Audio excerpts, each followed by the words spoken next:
అందరికీ నమస్కారం అండి. పార్ట్ 2 వీడియోలో మీ ముందుకి మళ్ళీ నేను వచ్చాను. అయితే మనం ఎక్కడ ఉండిపోయాము? ఇందులో పల్లీల్లో 80% అన్సాచురేటెడ్ ఫ్యాట్ అనేది ఉంటుంది. ఈ అన్సాచురేటెడ్ ఫ్యాట్ అంటే ఏంటి?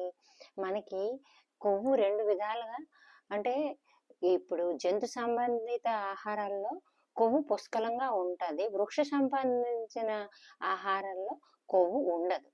అయితే జంతు సంబంధించిన ఆహారాలు మనం ఏవి తిన్నా కూడా, ఇప్పుడు చికెను, మటను, గుడ్లు ఇలాంటివి ఏవి తిన్నా కూడా వచ్చిన కొలెస్ట్రాల్ని, ఈ అన్సాచురేటెడ్ కొలెస్ట్రాల్ ఏదైతే ఉందో అందులో ఏంటుంది? ఈ ఒక్క పల్లీల్లో ఉన్న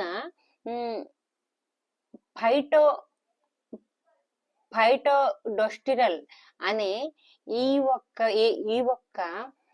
జంతు సంబంధించిన కొలెస్ట్రాల్, బ్యాడ్ కొలెస్ట్రాల్ కూడా గుడ్ కొలెస్ట్రాల్ గా మారుస్తుంది. మళ్ళీ ఇందులో 10% ఫైబర్ ఏదైతే ఉందో అది కూడా కొలెస్ట్రాల్ కి అబ్జర్వ్ చేసి మంచి కొలెస్ట్రాల్ గా మారుస్తుంది.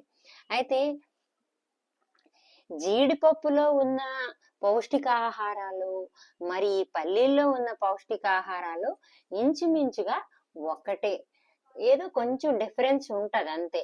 కానీ అయితే ఇప్పుడు ఈ ఒక్క జీడిపప్పు మనకి ఖర్చు ఎక్కువ, పల్లీలు ఖర్చు తక్కువ ఖర్చులో ఎక్కువ పౌష్టికాహారం మనం పొందుతాం. అయితే మహాత్మా గాంధీ, మన ఫ్రీడమ్ ఫైటర్ ఎవరైతే ఉన్నారో, అహింసవాది, అయితే అతను రోజుకి 2 పిటికిలు పల్లీలు కంపల్సరిగా తినేవారంట. చూసారు ఎంత బలంగా ఉండేవారో. సద్గురు, అతను కూడా ఒక దోషుడు పల్లీలు, ఒక అరటిపండు తిని 3 సంవత్సరాలు ఉన్నారంట.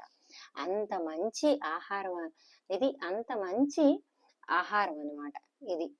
అయితే ఇందులో ఏంటి, కౌమారిక్ యాసిడ్ అనే ఒక కెమికల్ కాంపౌండ్ ఏదైతే ఉందో అది మన లివర్ కి డీటాక్సిఫికేషన్ చేసి కొవ్వుని ఎక్కువగా పెరగకుండా చేసి బాగా క్లీన్ కూడా చేస్తుందంట. ఇందులో హై ప్రోటీన్ 25% ఉండడం వల్ల, అంటే 100 అయితే చికెన్లోన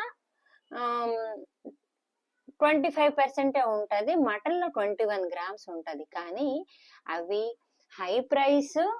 మళ్ళీ ఏంటి తెలుసా, తిన్న తర్వాత ఆకలి మళ్ళీ వేస్తుంది.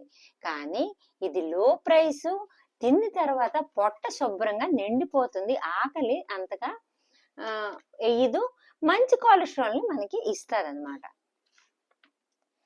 అయితే అందుకే పేదవాడు జీడిపప్పు అని కూడా అంటారు దీనికి.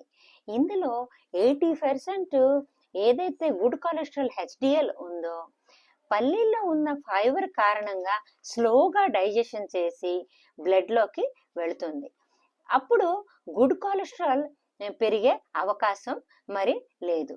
గుండె జబ్బులు వస్తాయని కార్డియాలజిస్టులు పల్లీలు తినొద్దని కూడా చెప్తారు. కానీ అది రాంగ్ అని ఎవరు national research of institute department of USA వారు ఏమని చెప్పారు, ఇందులో రెస్వెట్రాల్ అనే కెమికల్ కాంపౌండ్ ఏదైతే ఉందో గుండెని రక్షిస్తూ ఇందులో ఉన్న నర్వ్స్ ని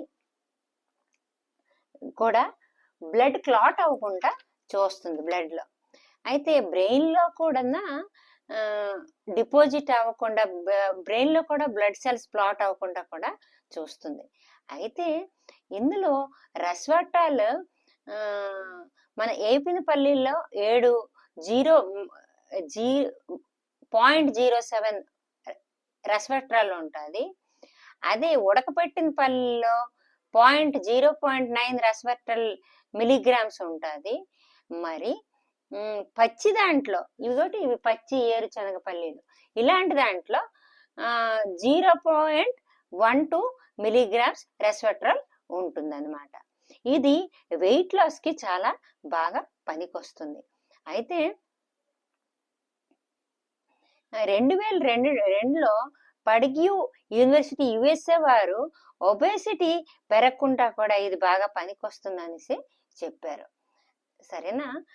ఇన్ని మంచి ఉపయోగాలు ఉన్న పల్లీలు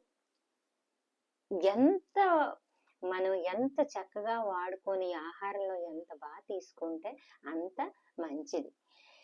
ఇంతటితో నేను సెలవు తీసుకుంటున్నానండి. పల్లీలు స్మూతీ కానీ, పల్లీలు కర్రీలో కానీ, అది ఏ రూపంలో అయినా మీరు వాడుకోవచ్చు. ఏదైనా తప్పులు ఉంటే మన్నించండి, క్షమించండి. నా ఛానల్ని సబ్స్క్రైబ్ చేసి మరియు లైక్స్ కొట్టి షేర్ కూడా చేయండి.